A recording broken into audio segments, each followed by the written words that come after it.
Hello students, in this video we will see what is an assembler and what are the basic fundamentals of an assembler. So first of all, see the definition of an assembler. An assembler is a program that converts an assembly language code, which is also called as mnemonic code, into machine language code and provides necessary information for the loader to load the program. So in first chapter we have discussed about the compiler. So what is a compiler? So compiler is nothing but it is a translator which converts source program into a assembly language program, or we can call it as a target code. So this target code is nothing but our assembly language program. So to convert this assembly language program into machine language code, we require another translator. So this translator is called as the assembler. So assembler is going to convert the assembly language program which is converted, or which is the output of the compiler, and it converts this assembly language program into a machine language code. So assembler is nothing but it is a translator which we are going to use to convert the assembly language program into a machine code. So this assembly language code is also called as a mnemonic codes. So what is an assembly language? So assembly language programming is a kind of low level programming languages which uses symbolic codes or mnemonic as instruction. So assembly language is nothing but it is a low level. So it is in between the high level programming language and machine code. So assembly language program is going to use the symbolic codes. We can also call it as a mnemonic codes. So this mnemonic codes we are going to use to give instructions for the hardware. For example, this mnemonic codes include add, sub, LDA, STA, that stands for addition, subtraction, load accumulator, and store accumulator. So this add, sub, LDA, STA, so these are nothing but the mnemonic codes or symbolic codes to perform the operations such as addition, subtraction, load accumulator, and store accumulator. So to load data into accumulator and store the data from accumulator into the variable. Okay. Then what are the advantages of assembly programming language? Assembly language allows to get the better performance out of the processor as possible. So assembly language program we can use to give instructions for the processor. So if you want to give some instruction for the processor, so it is not possible by using the high level programming language. So assembly language programming is a type of language through which we can directly communicate with the processor or hardware. So by using assembly language program we can get completed the task from the processor. So if you want to give some instructions to processors, then we can use the assembly language program. For example, microprocessor. So in microprocessor we have studied the assembly language program when we want to give some instructions to the processor. Second advantage is to gain access to specific characteristics of the hardware that might not be possible from a higher level language. So if you want to give instructions, or if you want to complete some task from the hardware, so at that time we cannot do it by using higher level language programming. So to give the specific instructions to hardware, we can use the high assembly language programming. So assembly language program, it is hardware oriented, so we can interact with the hardware by using the assembly language program, and this assembly language program is useful in the embedded systems. Then what are the disadvantages of the assembly language program? It requires the use of an assembler to translate a source program into the object code. So when we want to convert assembly language program into the object code or in the machine code, so we require the translator. So we require the assembler to convert the source program into the object code. Assembly languages are specific to a given microprocessor and hence are not portable.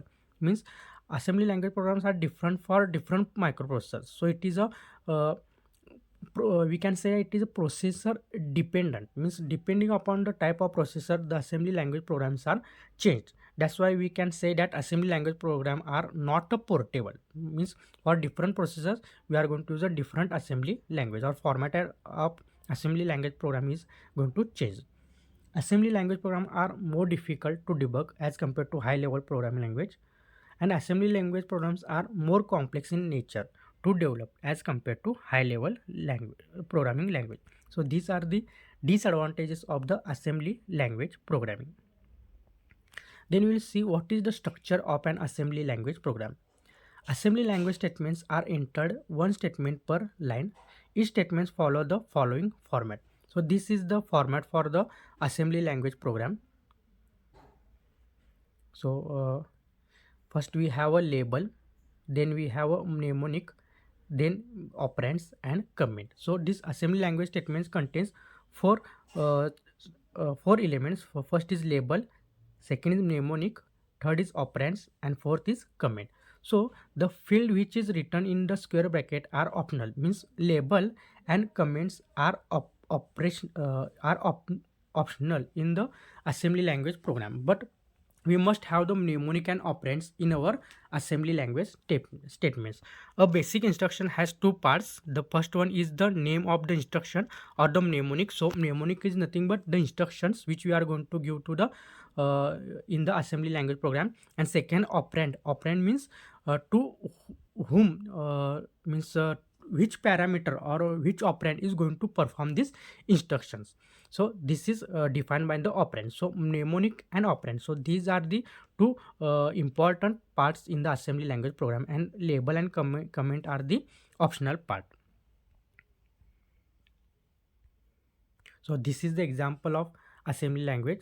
So first statement, we have a inc and count. So in this, inc is nothing but our uh, mnemonic. So it is used to perform the increment operation.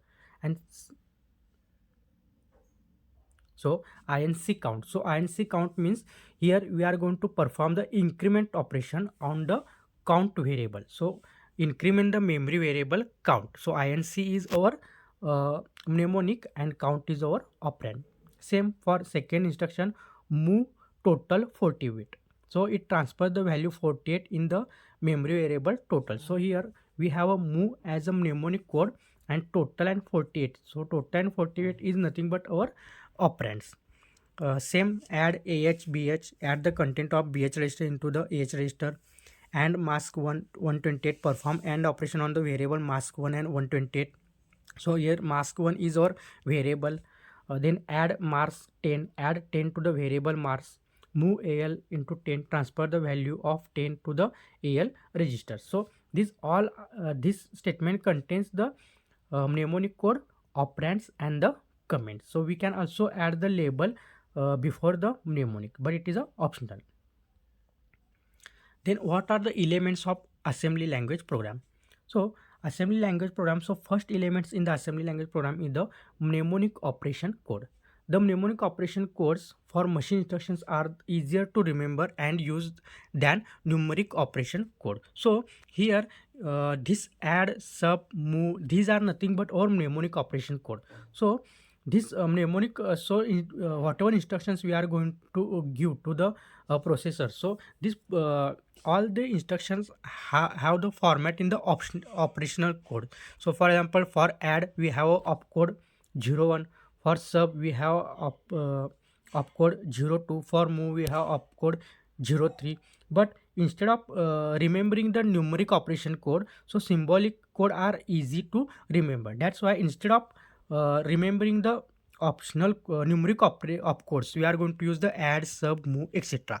So these mnemonic operation codes are nothing but they are going to define the instructions which we are going to give by using the assembly language program to the processor. So mnemonic operation code are nothing but the our mnemonic codes which we can use to perform the instructions. Second element is the symbolic operands. So a programmer can associate symbolic names with data or instructions and use these symbolic names as operands in assembly language. For example, we are going to perform some operations by using the mnemonic operations, means we are going to perform addition operation, we are going to perform subtract. So symbolic operands define to whom we are going to perform these operations, means we are going to perform the add operations, but on which data we are going to perform this operation. So r1, r2, so the data which is present inside the r1 and r2, so these two values we are going to add here. So symbolic operands here in this example, r1 and r2 are our symbolic operands. So same in second example, we are going to perform the sub operation. So here sub is our mnemonic operation code, but hash 5 r3 are nothing but our symbolic operands. So symbolic operands defines uh, whatever instructions we are going to perform, so on whom we are going to perform this operation, so on which data we are going to perform. So this data, where this data is stored, is represented by the symbolic operand. So r1 r2 are symbolic operands.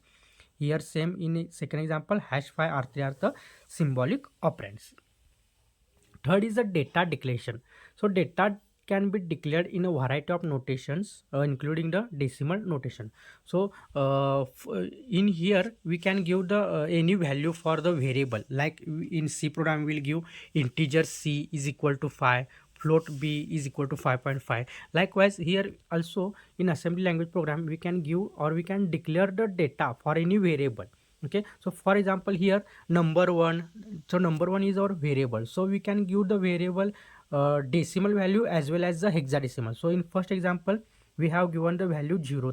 So 03 is nothing but this is a decimal value, and 0011h, so this is nothing but our hexadecimal value. So we can give in a any way to the value to the any variable. So here we have given the 03 value to the number 1 and 0011h to the number 1. So you can give any type of value. It can be a decimal value, you can give hexadecimal value, you can give a binary value. Likewise this is done by the data declaration. So these are the three elements of the assembly language program, that is mnemonic operation code, symbolic operands, and the data declaration.